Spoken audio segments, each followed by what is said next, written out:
There is a land high on a hill where I am going. There is a voice that calls to me.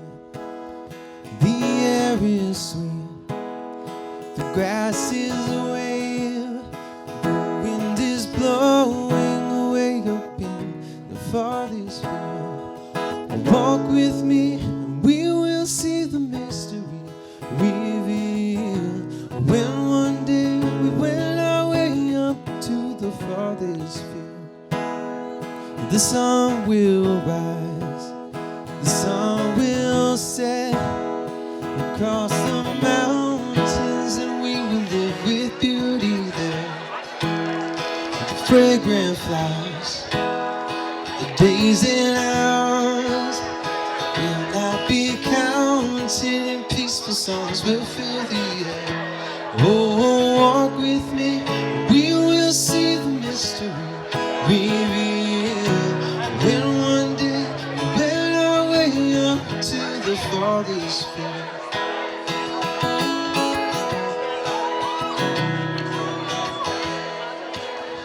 Oh, my dear friends, I truly love to hear your voices lifted up in radiant sound.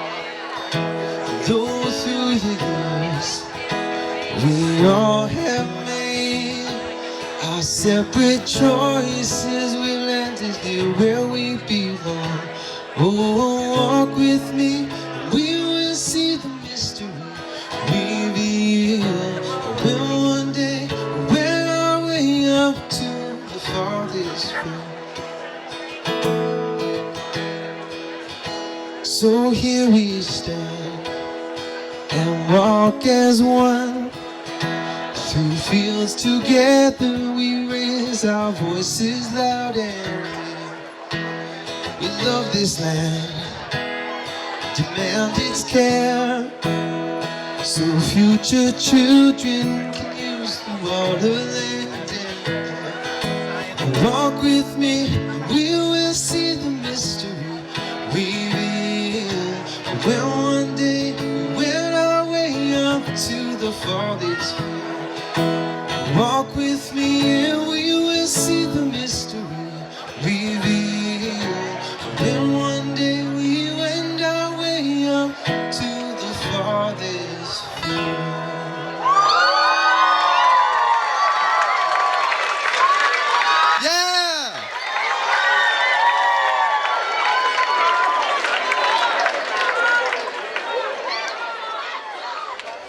Awesome day for us all to stand here together across this beautiful country, down in Washington, D.C., and across the world, reminding everyone that we are ready and standing together to take back the way we make power, use power, who benefits from that power, and who stays healthy or who gets sick from that power.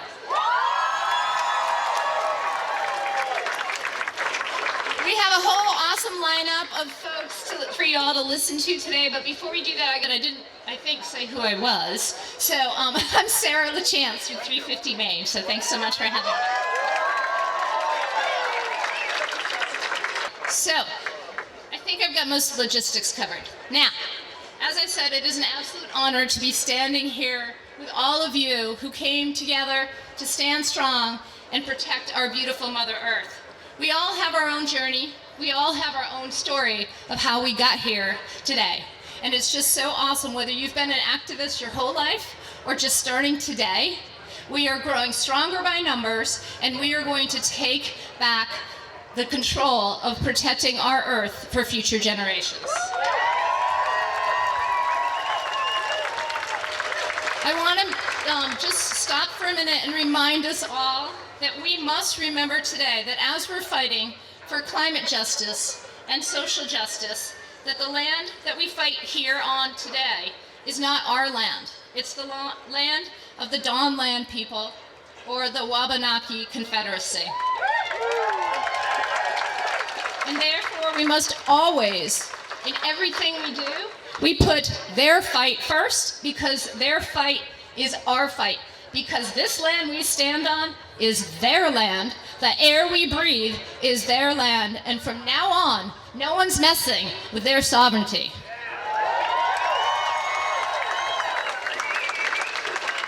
So, I'm not going to stand here all day, although I'd love to, so I'm going to get started with the speakers. And I'd like to have the pleasure of introducing Melissa Mann. She's the Advocacy Coordinator of Maine Conservation Alliance and Maine Conservation Voters. She's worked on environmental and electoral grassroots organizing campaigns in New York, Pennsylvania, Florida, Washington State, and now the state of Maine. She implements Maine conservation grassroots and field organizing programs and produces the environmental scorecard. Melissa? Hey everybody! Woo! How you feeling? Woo! Awesome. I can't tell you how great it is to see all of your faces here today. We're standing in Augusta in solidarity with nearly 300 sister marches happening across the country, where we all stand for clean air to breathe, clean water to drink. Louder? Like here? Is that better? All right, cool. Ooh, feedback's not good. For clean water to drink and a healthy planet to be inherited by future generations. I'm not here today as an expert to rattle off statistics or to tell you how dire the situation is. You're here because you know that. I'm here today as a fellow concerned citizen, a Mainer by choice, and one of billions of people around the world who want to solve our climate crisis. We need to look around and realize who isn't here with us today. People I see grouped into 3 categories: the most affected, the apathetic, and our opposition. We must know and hold that there are people who couldn't get off of work today to come to a march. And we must know that climate change has stripped people of their homes and livelihoods across the world. It is our job, as we are fortunate enough to stand here, to share the stories, because the people who bear the brunt of the burden are heard from the least. And we need to elevate those on the front lines of climate change and stand with them as we fight for collective climate justice. Yeah! Next, we have the apathetic.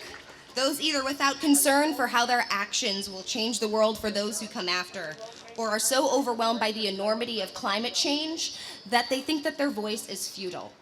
We here today are proof that when we stand united, we will not be ignored.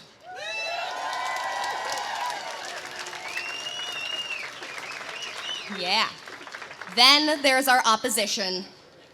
Those who send climate science denying materials to our teachers, those who claim that the voices of 3 should drown out the resounding consensus of 97, the corporations who rip at our natural resources with only regard for profit. Their views and actions are short-sighted, and the arc of history will prove this. But we will dig in our heels, we will stand together, we will fight, and we will win.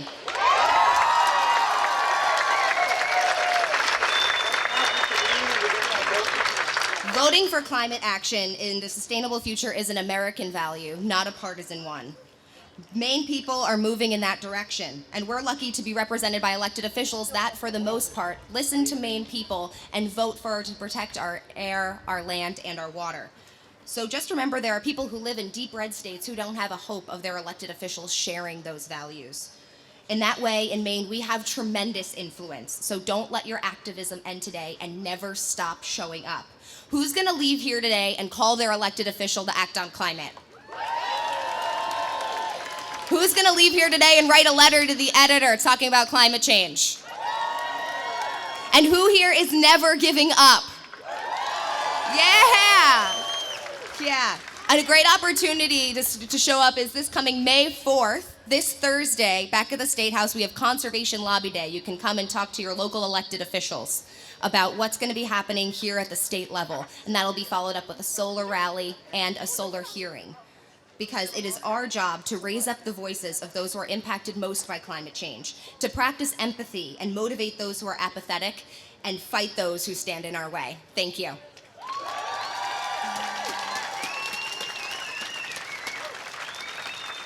Thank you, Melissa. Next, I would like to introduce Dylan Voorhees. He's the Clean Energy Director at Natural Resource Council of Maine.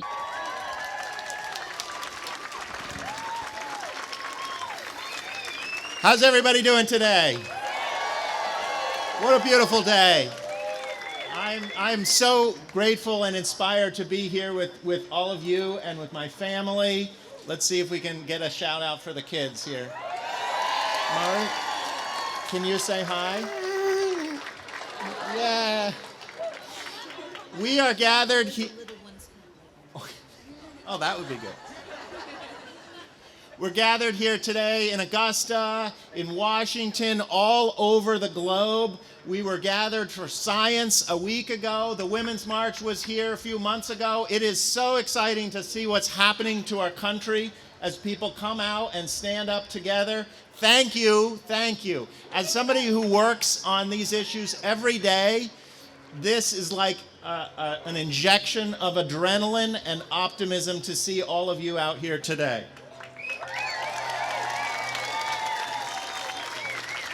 Together we are standing up, we're being heard, we're doing it for ourselves, for our kids, for our neighbors, for people of all different backgrounds, and we need to keep doing it because we're all in this together. And the truth is on our side. The facts are on our side, the real ones. At the People's Climate March, they were chanting, what do we want? Climate science. When do we want it? After peer review. Yes, some of you were there. The facts are undeniable that our climate is changing all around us, but it is not too late. The time is now to take action and make sure that the harm we are doing is minimized and we avert disaster. Down in Washington, D.C., President Trump has been on an insane path to roll back protections for our climate, to slash budgets that protect us. And he's not just put fossil fuels ahead of clean energy, he's put corporate polluters ahead of people, and that will not stand. The threats are real, and they're big, and so our response must be real and big. And we need to respond at all levels. In Washington, talking to members of Congress, in our homes, in our communities, and here in the state of Maine.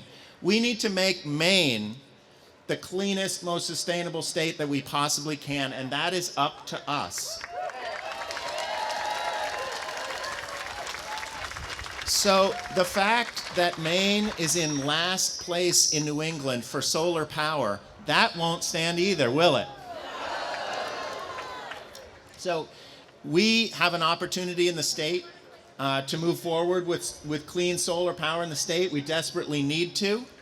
And if you're angry, if you are afraid, if you are excited, if you're agitated, if you want to channel that energy, one place it needs to go are into these two buildings. This is the People's House.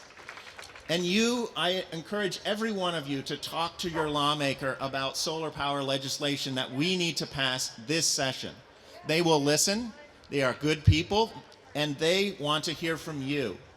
I encourage all of you to come back here on Thursday. As Melissa mentioned, we'll be rallying for solar power, and not just rallying, that's really important, what we're doing right now, but we need to testify. We need to write letters. We need to talk to our lawmakers, and we need to tell them that we expect Maine to move forward on solar power. Are you going to do it? Are you with me? And that's one piece of what we need to do on this larger puzzle. We all have to send our energy and our love and our activism and our letters down to Washington, but we need to not forget our home and make sure that we're doing everything we can to move forward on climate justice, and that means in Maine this year, moving forward on solar power. Thank you very much, everybody, and have a wonderful day.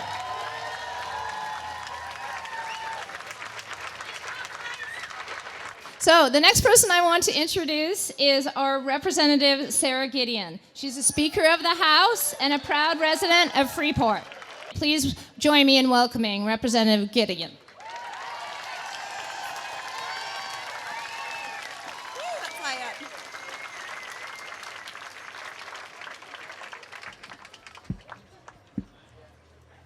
Is this working? Okay. Hey, can we just start by having all of you take a look around at yourselves and how many people are here in the name of stopping climate change and how important our Earth is to us, and give yourselves a hand.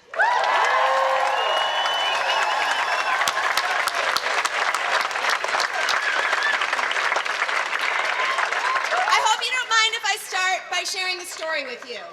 It's a story from 5 years ago.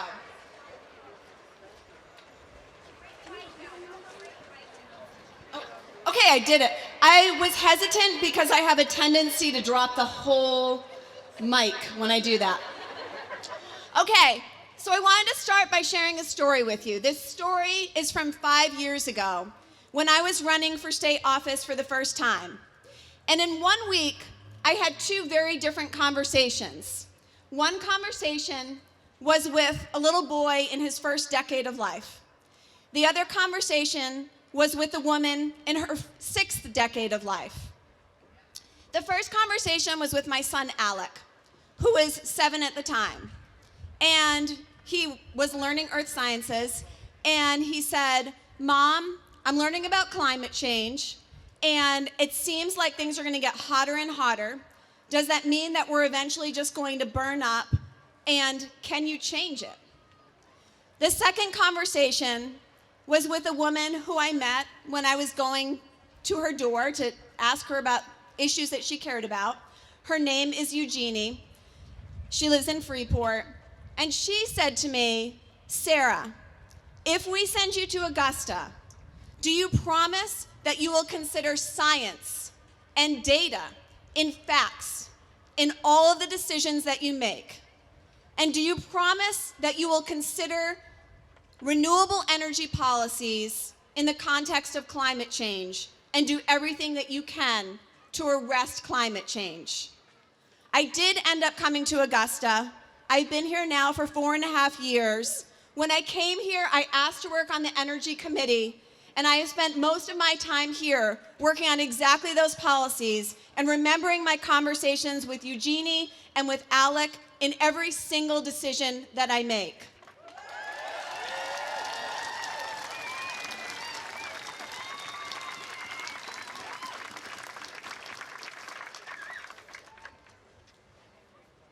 As Sarah said, my name is Sarah Gideon. I am the Speaker of the Maine House of Representatives, and it is my distinct honor to be here surrounded by all of you and marching alongside all of you today.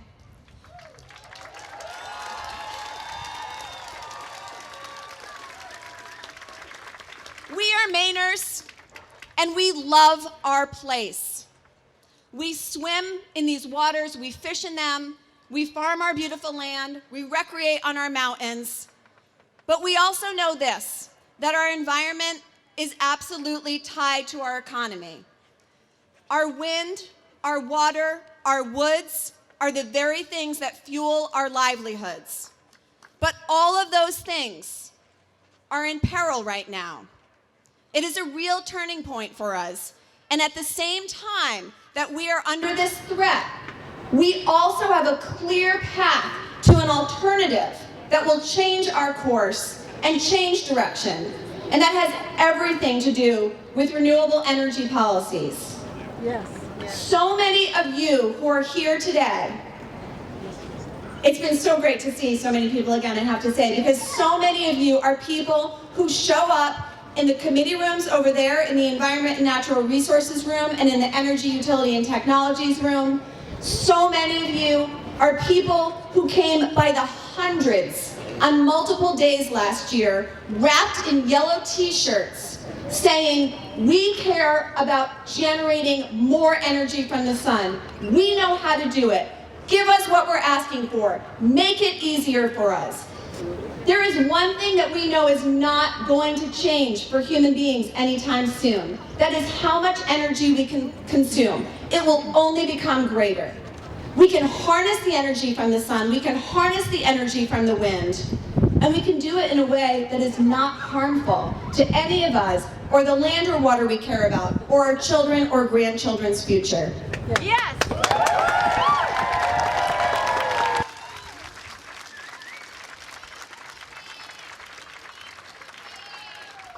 Even under this governor's administration, even under this president's administration, even as the EPA removes data and scientific information from its website about climate change, state by state, we will continue to do the work from the ground up, just the way we are with all of you here today. We will fight climate change. We will enact policies that do it.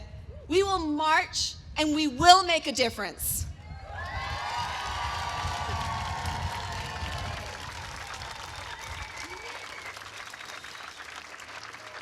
My son Alec is 12 and a half now. He's the one I told you about before when he was 7. And recently, I'm going to give you the whole context of the story. I was telling him to put his screen down, and he said to me, "Mom, you grown-ups are always complaining when we kids are looking at a screen. But," he said, "I just want to remind you," and this is what I tell other grown-ups too, he said, "we didn't vote for Trump, we didn't create climate change, but we're going to deal with it. We're responsible." Every one of us here today has the voice of a Eugenie or an Alec whispering in our ear. Maybe many, I suspect, of us here today are the voices of Eugenie and Alec every day.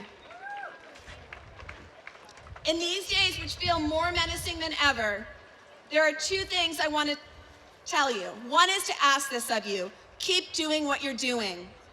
Keep raising your voice. Keep showing up. Keep emailing people like me. Keep calling us. Keep holding us accountable. That is how we will make a difference. And in return, what I promise you is that I will be here fighting for all of these things every day, along with my colleagues.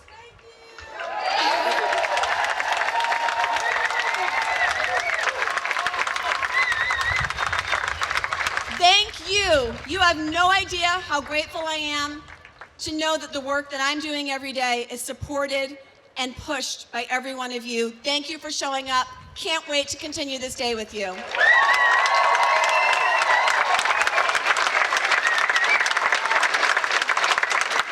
Next speaker is Roger Katz, who is a Republican state senator from Augusta. A former mayor of Augusta, Katz serves on the Appropriations Committee and chairs both the Government Oversight Committee and the Marijuana Implementation Committee.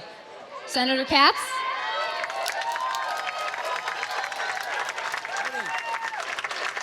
Good morning, everybody.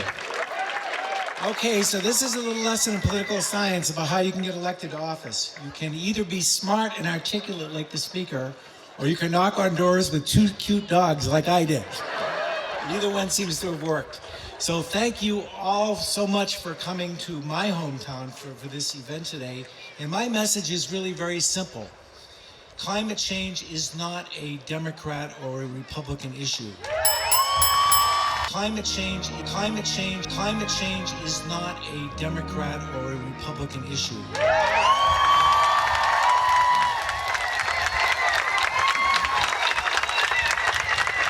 You know, there's a gentleman sitting over here. He's got a sign that says, "I'm a scientist, ask me stuff." That was the sign of the day. And you know, if you weren't feeling well and you went to 100 doctors and 99 of them told you you had pneumonia, and one of them said, "No, you really don't," I think most of us would go ahead and get it treated for the pneumonia, don't you? And that's where this is not a matter of ideology or a belief system. Whether you believe in God or not, that's a belief. But these are scientific facts, and these are scientific facts, and they are here in front of us. So as soon as we can all kind of agree on the basic science of the situation, then we can talk about solutions, because the solutions are not simple. For some, it might be things like RGGI, or it might be more energy efficiency, or it might be cap and trade systems. For other people, it might be as simple as a carbon tax. And by the way, there's a fair amount of conservatives in this country now who are beginning to embrace the idea of a carbon tax. But let's begin to have the discussion. because our kids, as Sarah was saying, our kids deserve it and our grandkids deserve it. So when you're here this week, seek us all out, not just the Democrats, not just the Republicans or the Independents, all of us. And let's do all we can so this isn't a partisan issue. Thanks all for being here.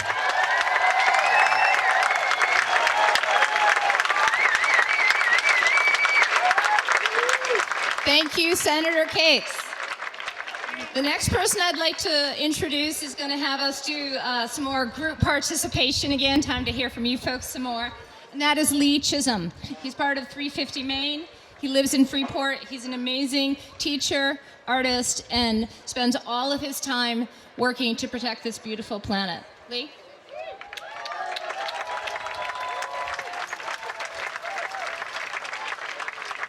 Hello, everybody. I'm going to do for 3 minutes a sort of... I wonder what all that feedback was. For 3 minutes or so, I'm going to do a participatory story chant. That means that you're going to be involved. And wait for your cues. And when I give you something to say it twice. Are you ready?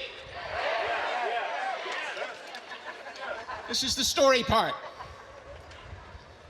There was once a king in the West who lived in a high tower above the city. He had golden hair and a golden touch. Everything he approached seemed to blazon his name. And this golden king was famed and feared throughout the world. But he was also fearful. To protect himself from the people of the South, who didn't really wish him any harm, he ordered the construction of a great wall, higher than the Great Wall of China. But the people of the West loudly protested, calling out, "Giant walls and great big hands will never, ever protect our lands. Giant walls and great big hands will never, ever protect our lands." To protect himself from the people of the East, who likewise didn't really wish him any harm, he banned all travel to the West unless he personally permitted it, and he didn't intend to permit it. Again, the people of the West loudly protested, calling out, "Fear and hate and travel bans can never, ever protect our lands. Fear and hate and travel bans can never, ever protect our lands." Thinking to arm himself in this way with what generations of an age now passing had worshipped as black gold. Many, many people warned that this was not only unjust, but also fatally foolish. And once again, the people of the West protested.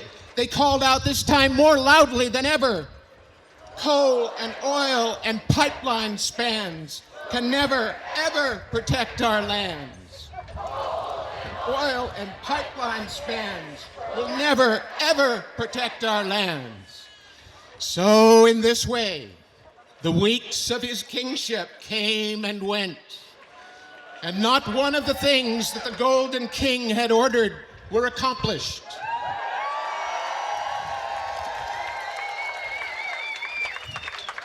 But the threats remained. On the 100th day of his reign, thousands upon thousands upon thousands of people assembled in squares and on streets, on commons and malls from every corner of his realm to stand up for what they most cherished. Their voices on that historic day were stentorian. Yet, some said the essence of what they heard was not loud, but still. Not outward, but inward. Not angry, but prayerful. It was, they said, like the voice of Mother Earth itself carried upon the wind, heard carried upon the wind in a moment of silence, in a moment of silence.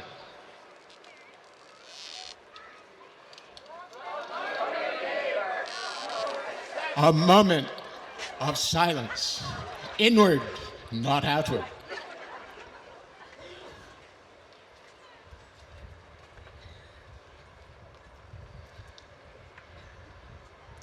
And as we break that moment, be mindful of the hundreds of thousands of people who are doing what we are doing right now, not just in America, but around the world.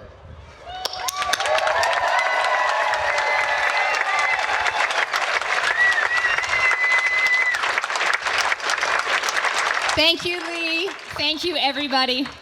Before I introduce our next speaker, I just want to remind us all again, as we walk today, we must carry with us the reality that First Nation people across this globe, out in Standing Rock, and right here in the state of Maine, folks like the Penobscot Nation continue to have to be in conflict, not a conflict that they brought, but a conflict that we brought with our local governments and our local industries. They must continue to fight for their sovereignty, their fishing rights, and their water quality and their way of life. And as we walk today, we must remember that we will stand in solidarity with them, stronger than ever.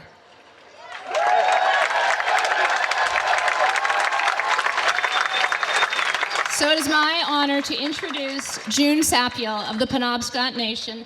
She's a tribal member, a mom, a grandma, a business administration major, a water protector, and an earth advocate. June?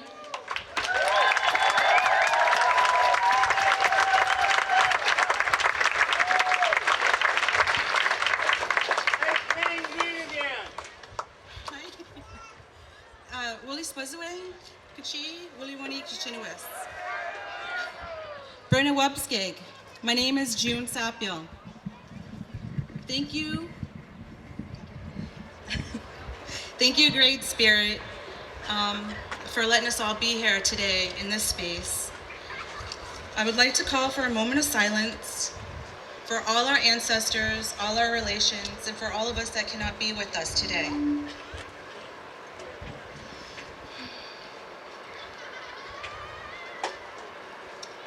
I have a little time and pray that Great Spirit breathes His holy breath into your hearts and your minds, and that you hear my words.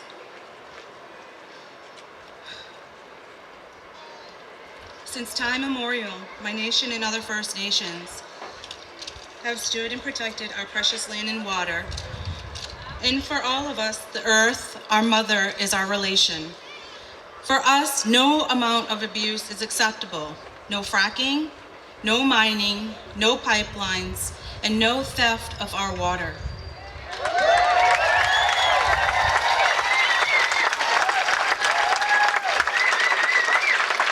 For us, it is all a circle.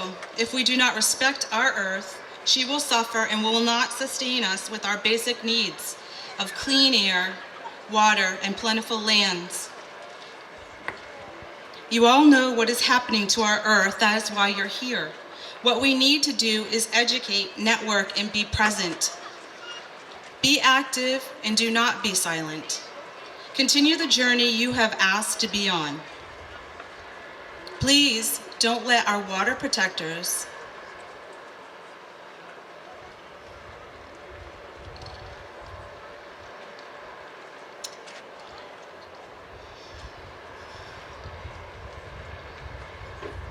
and what they have been put through be in vain.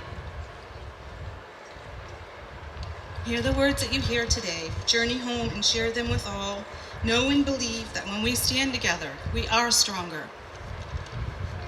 Thank you for hearing my words. Thank you for being here. Thank you for being present. And please, speak up.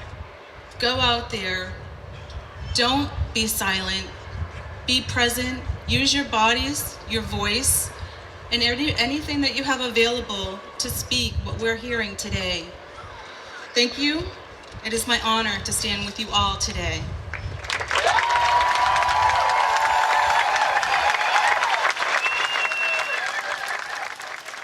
The next speaker I would like to introduce is Saharla Farah. She's a 16-year-old student leader in Portland's Deering High School. She's been active in Black Lives Matter, Martin Luther King Fellows, the Portland School Board as a student representative, and Seeds of Peace, to name just a few of her actions.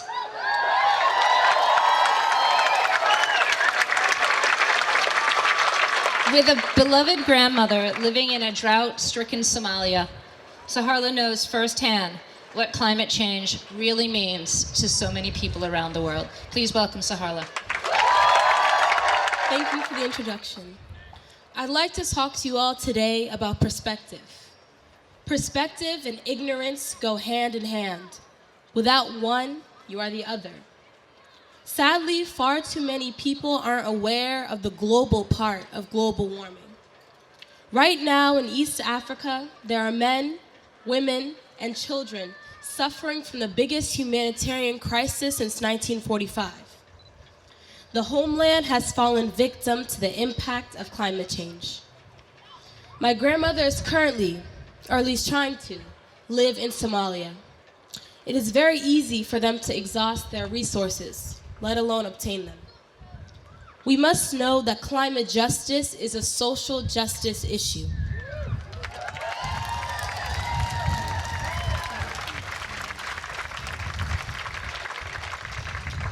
Globally, communities of color, as well as those of low income, are disproportionately affected by climate change.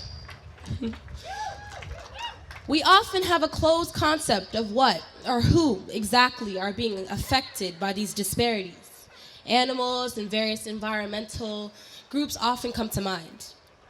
Did you know a key decider in where facilities that are toxic, like coal power plants in this country, are based on race?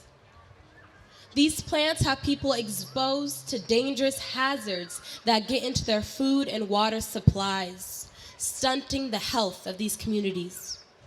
Our people are being neglected. We know that we are all dependent on the environment and all its products. But again, perspective. Imagine being so ignorant and privileged to confidently say our climate is not changing, and for the worse. Our government thinks global warming would be good for Maine. We have a president that thinks it's a hoax. Well, what we really have are actual people with real experiences already suffering. Locally, climate change is costing jobs. Livelihoods are being affected in our state. That doesn't sound like a good thing or a hoax to me. What's going to happen years and years from now? What state will our earth be left in? For my children and theirs as well. Will a state as beautiful as ours still be known for our environment?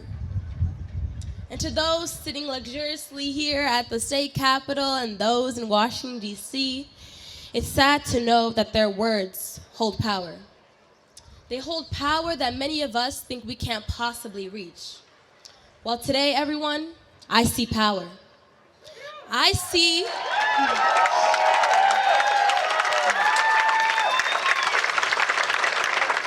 power. I see untapped gold ready to be liquidated.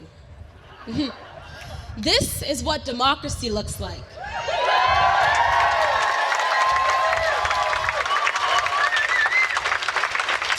This is what our country needs more than ever. Not only to implement positive change, but to ensure that our surroundings are still around so we can do so. Thank you.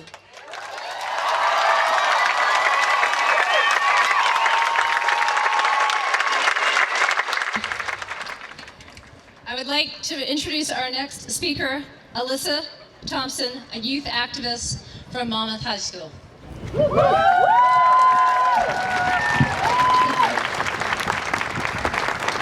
Hello, and thank you for the introduction, and thank you all for coming today. My name is Alyssa Thompson, and in a short few weeks, I'll be turning 18, and I'm proud to say that I've lived in Maine for every one of those years. Thank you. My upbringing was quiet, and probably rather similar in one way or another to how many of you were brought up. Some of my fondest memories are of hiking, camping, and taking trips to the ocean with my family, learning how to fish and how to hunt with my parents. I remember eating fresh lobster in my Aunt Debbie's moose jerky and popping the top off a countless number of canning jars. But as much as I love Mainer food, I didn't come out here to rant and rave about homemade pickles or Italian sandwiches or even moxie. Growing up a Mainer, I learned to love the smell of mud flats or a salty ocean breeze, the feel of pine sap on my palms, the sight of chickadees or moose, or even a simple sunrise or sunset. All of these elements come together and remind me that this is my home. From the top of Katahdin to the bottom of our Gulf to our Capitol building, this is our home. I'm young and I've only seen a fraction of the world, but I feel like the state of Maine has a unique connection to and dependency upon our environment. Our economy is rooted in the exportation of seafood, coniferous wood, and produce, amongst other things. Members of our communities rely upon snow-heavy winters or summer tourists to support their local businesses. And many families do still depend upon hunting and fishing and farming to provide for themselves. The relationship that most Mainers have with nature is undoubtedly something for our communities to pride ourselves in. But the effects of climate change can be felt around the globe, and Maine is not exempt from these impacts. If anything, Maine is more susceptible to the consequences of climate change. I've felt these ramifications personally, and I'm sure many of you have as well. The Gulf of Maine is warming faster than 99% of the rest of the world's oceanic bodies. Our lobsters have been migrating north for 40 years, and in their place, we're finding other invasive species from warmer mid-Atlantic waters. Within my lifetime, I've watched our winters grow mild, our summers drier, and the population of ticks run rampant. My old biology teacher taught us about species of birds and turtles that once were in Maine when he was a kid, but they're just not around anymore. Despite climate change seemingly slapping us in the face, many of our politicians just look away and continue to allow corporations like Nestle to exploit the Earth's natural resources. They hear our demands for climate justice and try to silence us by insisting we should focus on the more positive effects of global warming. Our own governor was quoted in an article by the Bangor Daily News talking about the opportunities developing from climate change. But if I'm being honest, we don't care about the opening of the Northeast Passage, Governor LePage.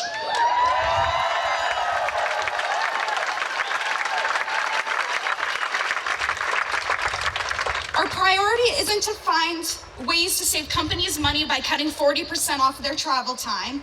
Our concerns are not centered around market openings in Asia. And quite frankly, when approached with the topic of climate change, business fairs should not be the discussion point of our governor or any other politician.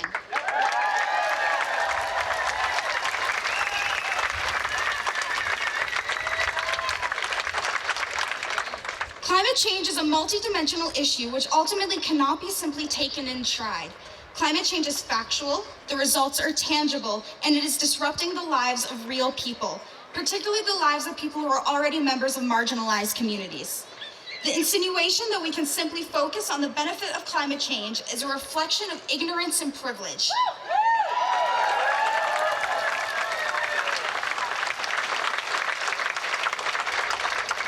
Moreover, it proves that our elected officials are so disconnected from the issues impacting Mainers, they fail to actually represent us or advocate for our needs. But our experiences are real. The experiences of marginalized peoples are real. They are real and they are lived, and that is exactly why we're here today. That's right. I trust that I don't need to stand before you all and explain why investing in solar energy is better than expanding a pipeline, or explain how harmful Nestle's unsustainable practices are. You already know. Instead, I'd like to leave you all with an ask. Please, continue showing up like you have here today. Show up to solar hearings, to rallies or protests, to networking events, to workshops. Show up in your daily life. Start having these dialogues with your friends and family. Call your local representatives. Join a letter writing campaign. Change starts small, and it'll take a community effort to combat this systemization. Thank you.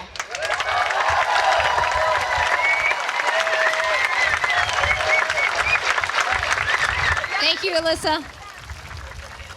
Our next speaker is Vaughn Woodruff. He lives in his hometown of Pittsfield. He's the owner of InSource Renewables. He's the chair of the Committee on Renewable Energy, the trade group for Maine's solar industry. Vaughn?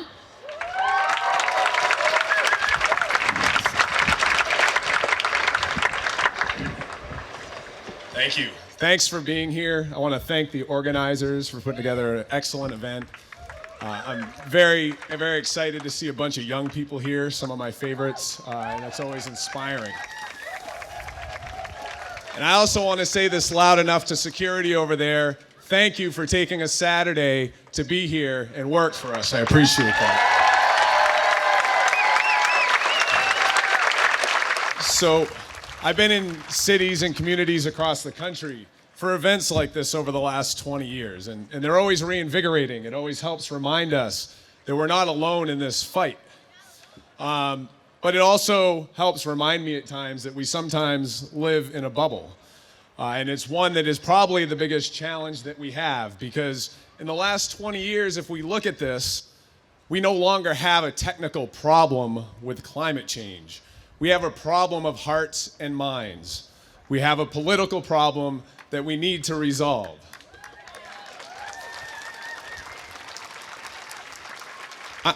As I was preparing today, I was thinking about the folks watching these clips on the news tonight and how privileged we must look to folks in Millinocket, in Lincoln, in Rumford, to the farmers who are watching their kids move out of the state and have nobody to take over the farm that has sustained them and formed their identity for generations. And it's hard. Right? That's the gap that we have, and that's the reality that we have. Climate change is going to impact those folks, probably more so than many of the rest of us. Right? But we have to figure out a solution that's going to be able to do both. And we are very fortunate today that we have that. The technological advances that we have seen with renewable energy, with energy efficiency, with alternative transportation, gives us opportunity to be able to solve both of these issues. And on the front lines, as the owner of a solar company, we see this everywhere. I sell to people that are more liberal than you. I sell to people that are far more conservative than you. As Senator Kate said, this is not a Democratic issue. This is not a Republican issue. This is a Mainer issue.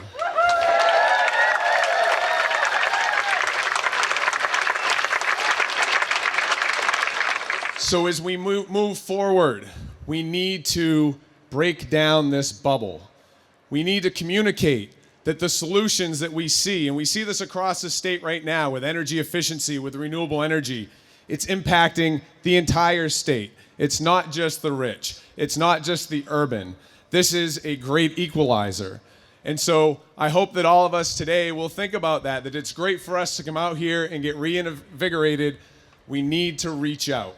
We need to demonstrate that the solutions that make sense economically today are the ones that are going to solve the more abstract challenge that a lot of folks are seeing for tomorrow.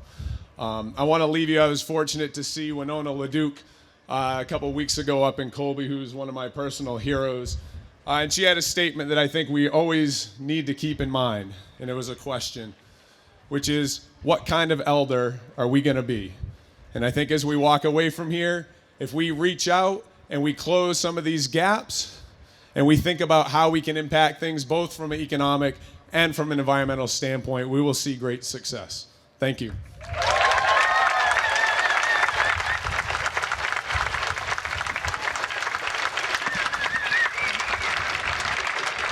Thank you, Vaughn. So I'm about to introduce our last speaker before we all get marching, but I just want to remind you quickly, as we head out, go down this way, take a left, and go down Union Street. And if you need some sunscreen, there's some on the 350 Main table. I know we haven't seen the sun very much this spring. So it is my honor to introduce Dawn Neptune Adams. She's an Indigenous rights and environmental activist from the Penobscot Nation, specializing in citizen journalism with the Sunlight Media Collective. She's a mom, a carpenter, a science major, and a water protector. Please join me in welcoming Dawn Neptune Adams.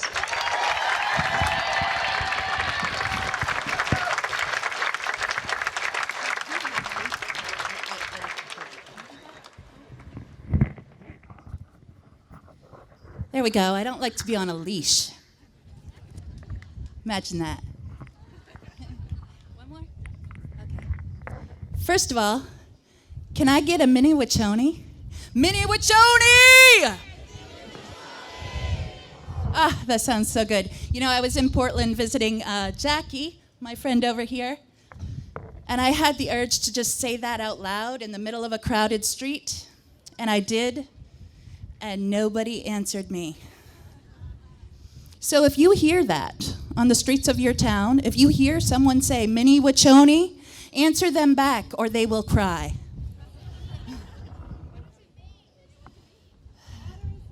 Water is life.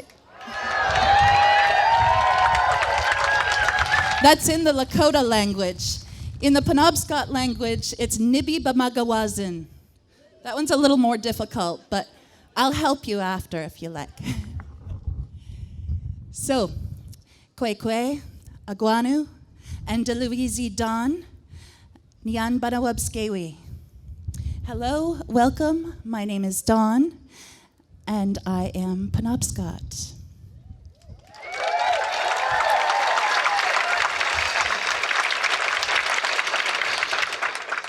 Our ancestors gifted us with a lot of stories. They passed those down to us in the hopes that we would keep them in mind for times just like we are in now. Some of those stories tell us of a time when we could communicate with the animals. We could understand them and they could understand us. Now, for most of us, that time has passed. However, the moose sent me here today to speak up on their behalf. What happens to our four-legged, finned, feathered, and creepy-crawly relatives, it affects us. We are all related and connected. And the moose, if you could hear her, she is crying out for help. It has been said that in 20 years, the moose will be extinct in Maine. Now, there's a combination of factors related to that, but the biggest one, aside from the brainworm and the proliferation of ticks, I got that wrong. Aside from the brainworm and the summer heat, it is the proliferation of ticks. In the state of Maine, we're known for our rocky coastline and our cold, cold winters. Well, we haven't had those cold winters in a while, and the ticks thrive in warm winters. In 2015, there was a mortality rate of 64% for moose calves. That means that 64% of the moose that were born here in our homeland, they died before they reached maturity. One of these moose calves had over 40,000 ticks on its body. Climate change is real, and we can affect the outcomes. We can do what we need to do to reverse this if we have enough faith and if we work together. These prophecies that our ancestors gave to us, they were passed down to us so that we would remember when we are in times of crisis like this, like we are right now, that we would hear their words and that our spirits would be strengthened for the battle. I'd like to read some words for you from Crazy Horse. It was his last prophecy in 1877. He spoke these words after smoking the Chinoopa pipe with Sitting Bull.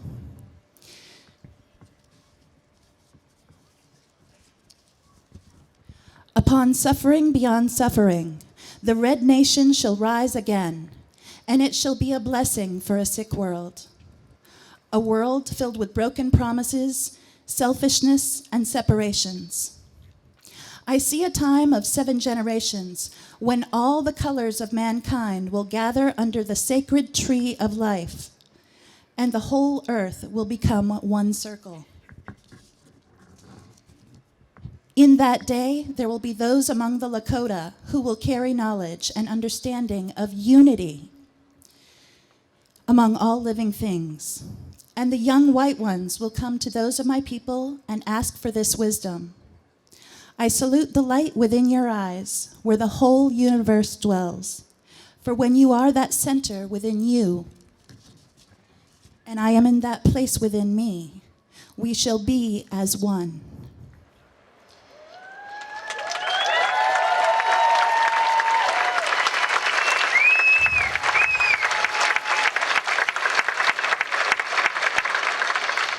We have a difficult task ahead of us,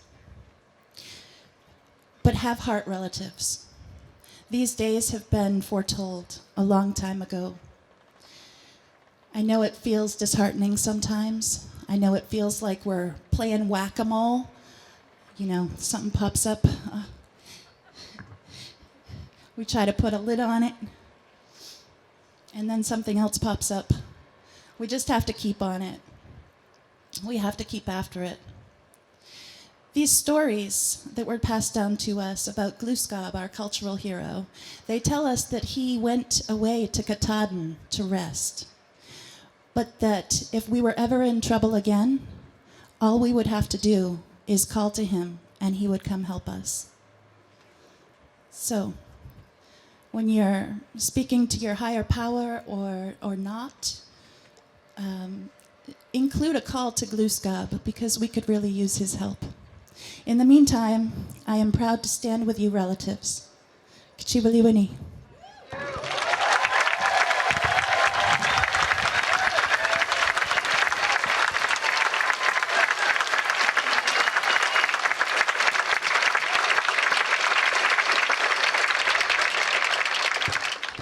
Thank you, Don. Okay, everyone.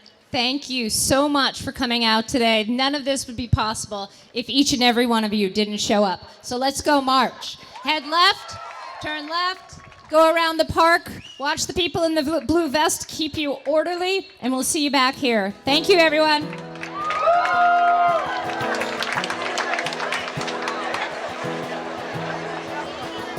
There is a land high on a hill where I am going. There is a voice that calls to me. The air is sweet, the grass is wave, the wind is blowing away up in the farthest field. Walk with me and we will see the mystery revealed. When one day we went our way up to the farthest field. Please feel free to sing on that chorus. The sun will rise, the sun will set across the mountains, and we will live with beauty there. With the fragrant flowers, the days and hours will not be counted, and peaceful songs will fill the air. Oh, walk with me, and we will see the mystery revealed. When one day we went our way up to the farthest field.